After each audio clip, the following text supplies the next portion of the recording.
ঠিক তখনই সেখানে গুড্ডুর আত্মা চলে আসে আর বলে, মা ওই শিয়ালের ছাড়া পুচকে আমাকে জলে ফেলে মেরে ফেলেছে। একদিন গুড্ডু তার খেলনা নিয়ে মাঠে খেলতে যাচ্ছিল, হঠাৎ করে তার সামনে একটা টাকলু রাক্ষস চলে আসে। আর টাকলু রাক্ষসটা গুড্ডুকে এক লাথি মেরে খেলনা গাড়িটা নিয়ে চলে যায়। গুড্ডুর খেলনা টাকলু রাক্ষস কেড়ে নিয়েছে বলে তাই গুড্ডু অনেক কান্নাকাটি করতে থাকে। আর গুড্ডু কান্নাকাটি করতে করতে বাড়ি ফিরে যায়। বাড়ি ফিরে গিয়ে তার মাকে সব ঘটনা খুলে বলে। আর টুনি পাখি সব কথা শুনে ডাইনির বাড়িতে যায়। ডাইনি ঘরে ছিল না, তার মেয়ে উঠোনে দাঁড়িয়ে ছিল। টুনি তাকে দেখে অনেক রেগে যায় আর একটা লাঠি বের করে ডাইনির মেয়েকে সেখানেই মেরে ফেলে। একদিন টুনি তার ঘরের ভিতর ঘুমাচ্ছিল, হঠাৎ করে সেখানে একটা ডাইনি চলে আসে। ডাইনি দেখে টুনি ঘুমাচ্ছে আর টুনির ভিতরে ডাইনি ঢুকে যায়। আর সাথে সাথে টুনির অনেক খিদে লাগে। টুনি যাই খাচ্ছিল সব ডাইনি পেটের ভিতর বসে খেয়ে ফেলছিল, তাই টুনির পেট ভরছিল না।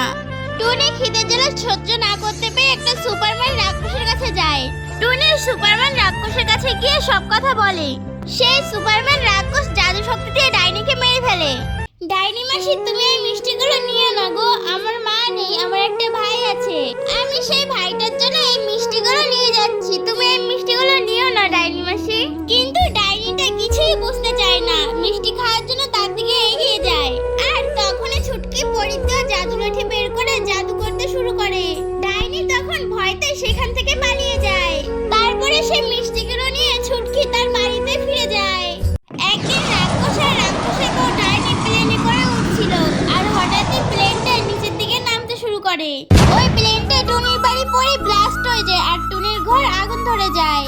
তখন রাক্ষস আর রাক্ষসের বউ ডাইনি কি করবে কিছু বুঝতে না পারে সেখান থেকে চলে যায়। তার কিছুক্ষণ পর সেখানে টুনি পাখি আসে আর এসে দেখে তার ঘরে আগুন ধরে গেছে। এই দেখে টুনি পাখি অনেক কান্নাকাটি করতে থাকে। আর দূর থেকে রাক্ষস আর রাক্ষসের বউ ডাইনি সবটা দেখছিল। এই দেখে রাক্ষস আর রাক্ষসের বউর অনেক মায়া হয়। তখন রাক্ষসের বউ ডাইনি টুনিকে বলে, আরে টুনি পাখি, তুমি এরকম কান্নাকাটি করো না, আমাদের ভুলের কারণে তোমার ঘর আগুন জ্বলছে। কিন্তু তুমি চিন্তা করো না, তোমাকে একটা আমি নতুন বাড়ি বানিয়ে দেবো। তখন ডাইনিটি তার জাদু শক্তি দিয়ে টুনিকে একটা নতুন বাড়ি বানিয়ে দেয়। টুনি, আজ থেকে তুমি এই ঘরটাতে থাকবে, কেমন?